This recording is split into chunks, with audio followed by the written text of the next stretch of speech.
ya Majivu, Jumatano ambayo tunaadhimisha siku ya kwanza katika siku 40 za mwaka wa kanisa au sehemu ya mwaka wa kanisa katika majira ya Kwaresma au majira ya mateso.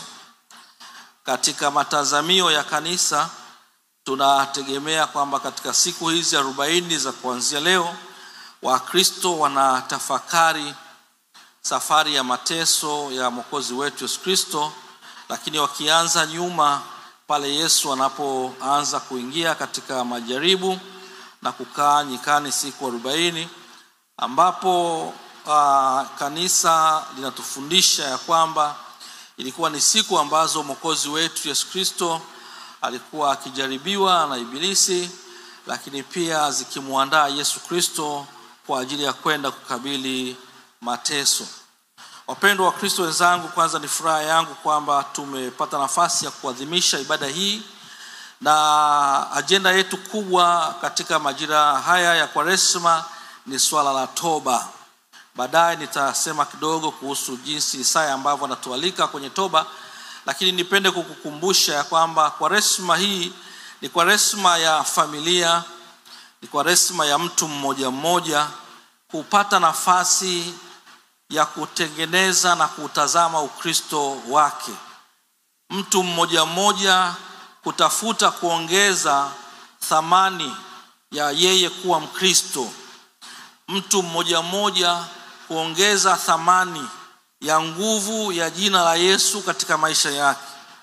Ni majira ya Mkristo mmoja mmoja kutathmini thamani ya damu ya Yesu hiyo iliyomwagika msalabani. Mambo haya yametokea zaidi ya miaka 2000 iliyopita, lakini zilikuwa ni harakati za Yesu kukamilisha maamuzi ambayo ameyafanya. Na mimi leo tunapojenga msingi, napenda kuzungumza sana juu ya maamuzi ambayo tunayafanya kwenye maisha. Siku hizi 40 zitakuwa ni siku za kutafakari mambo mbalimbali na toba katikati ya familia, katikati ya sehemu zetu za kazi na jamii mbalimbali tunazoishi, lakini pia kuangalia namna ambavyo tunafanya maamuzi mbalimbali katika maisha yetu. Naamini Jumatano ijayo tutaanza kujenga msingi wa kuangalia jaribu la kwanza ambalo Mwokozi wetu Yesu Kristo alianza kujaribiwa nalo, na kuendelea hivyo katika Jumatano inayofuata jaribu la pili, lakini pia tukijifunza na kusogea katika habari ya msalaba wa Yesu na thamani yake Yesu Kristo. Sasa Isaya anaalika watu kwa ajili ya toba, lakini katika mwaliko wake kuna nafasi anayoitoa inayomhusu mwanadamu. Mwanadamu katika kuumbwa na Mungu tumewekewa ndani yetu nguvu au uwezo wa kufanya maamuzi. Haijalishi kwamba ni maamuzi mazuri au ni maamuzi mabaya, lakini kila mwanadamu ndani yake amewekewa nguvu ya kufanya maamuzi.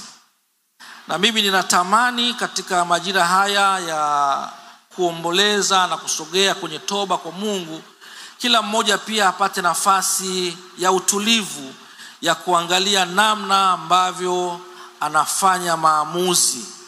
Unafanya maamuzi katika mambo yanayokuhusu wewe, yanayohusu watu wengine, yanayohusu imani yako sasa, yanayohusu imani yako kesho.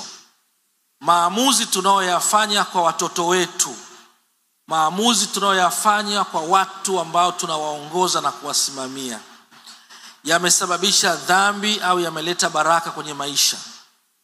Maamuzi haya tunayoyafanya kila siku kwenye maisha yetu yamewafanya watu wengine kufuta machozi yao au kuongeza vilio vyao na maombolezo yao.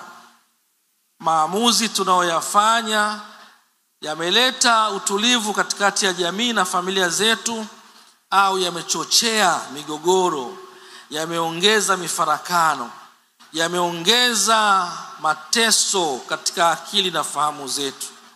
Isaya anasema kuna nafasi ya kuchagua katika toba kwamba atakayekubali na kutii atakula mema ya nchi, lakini atakayekataa na kuasi ataangamizwa.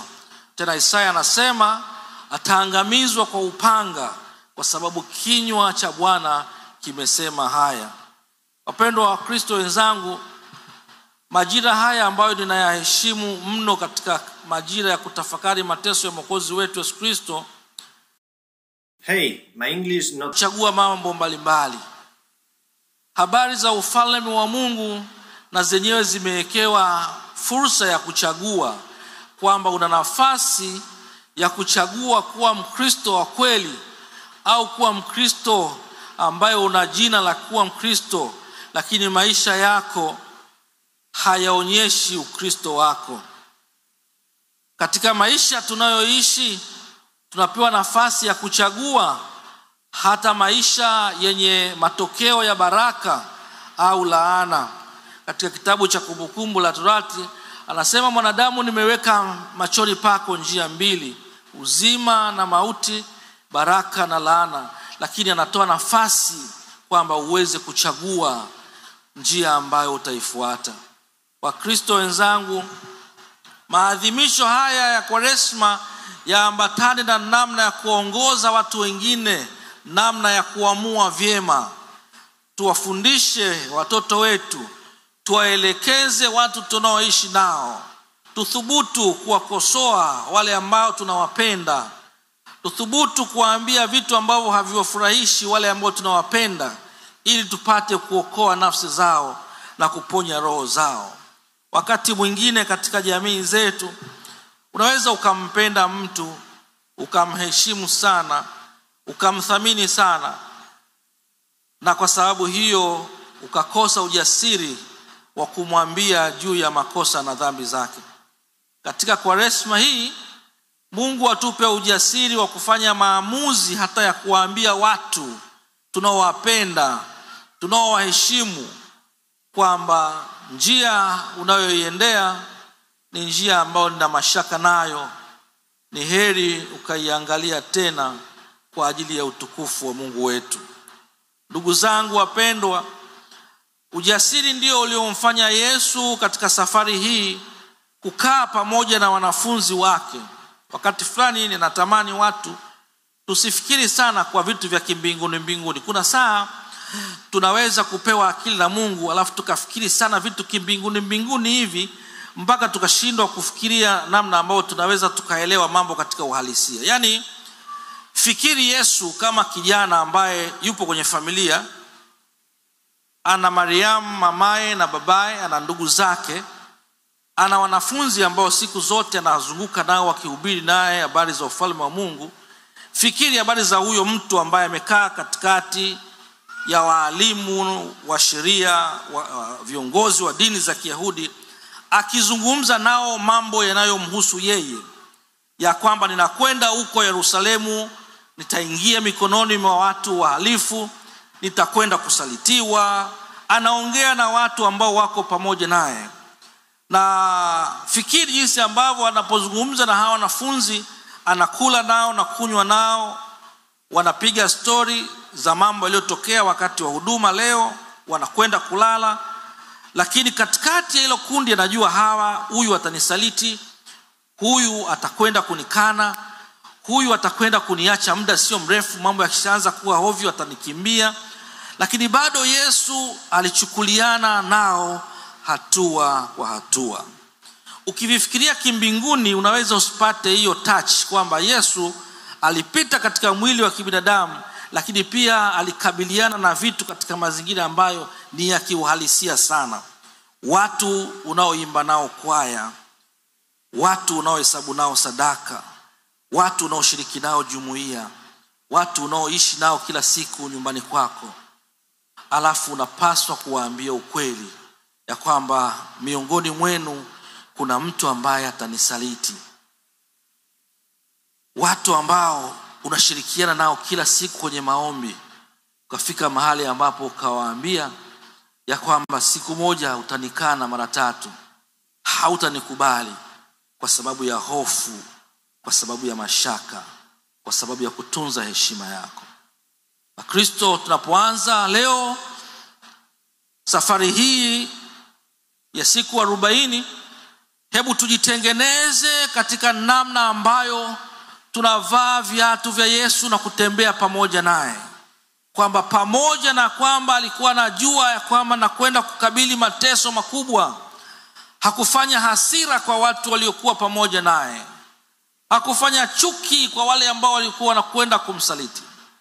Na uko mbele ya safari tutakwenda kuona hata saa alipokuwa anafuatwa na msaliti kukumbatiwa, hakukataa haki yake, na yeye alikubali ili ajitambulishe ya kwamba ni mimi. Huu ni ujasiri, na haukutokea tu ili uandikwe, ni ili utusaidie namna ambavyo tunaishi na watesi wetu na wataabishaji wetu na watu ambao wanatuzunguka. Tuwe na ujasiri wa kuonyesha pendo la Mungu kwenye maisha yao, lakini pia tukiwaambia ukweli ya kwamba wewe kuna jambo la kutengeneza mbele za Mungu wako.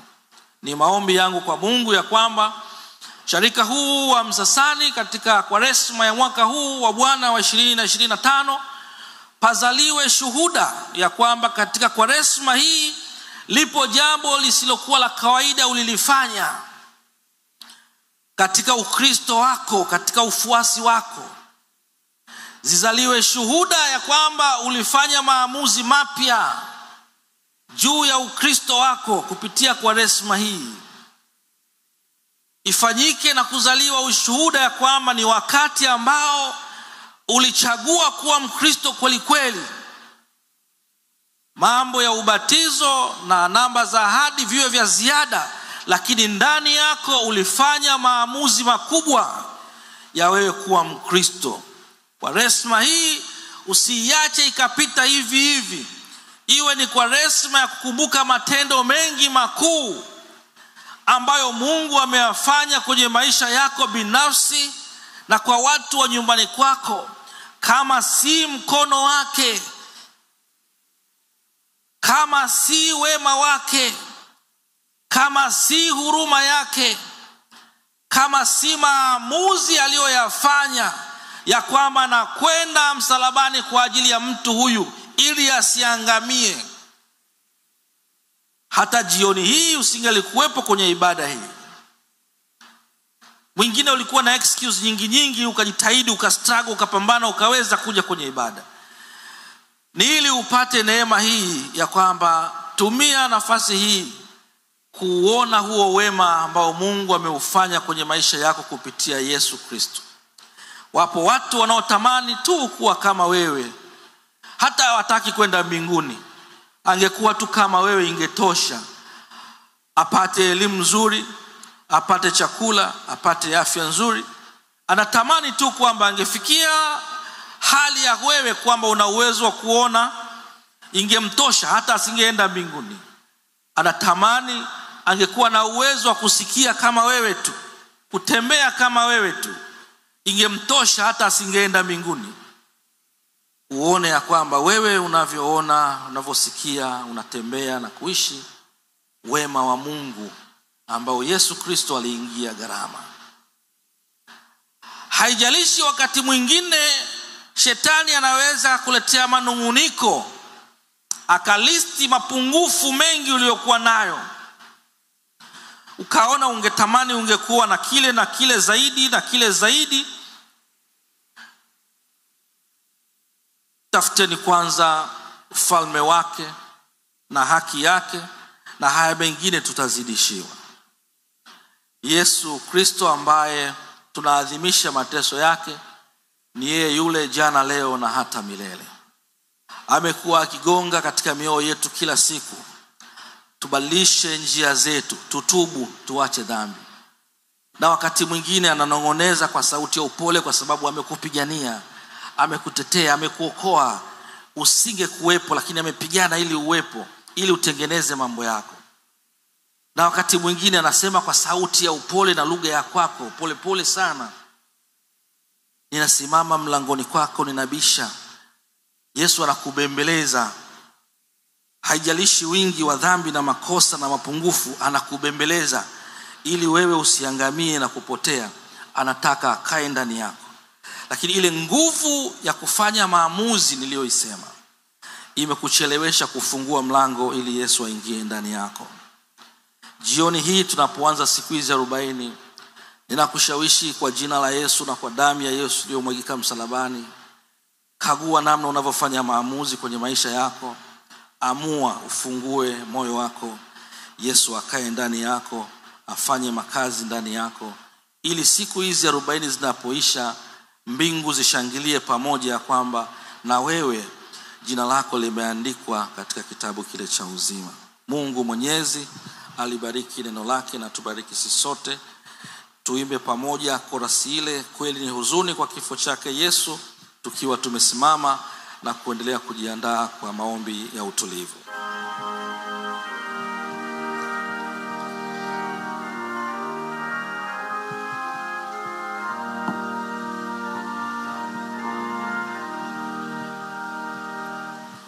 Kweli ni huzuni kwa kifo chake Bwana.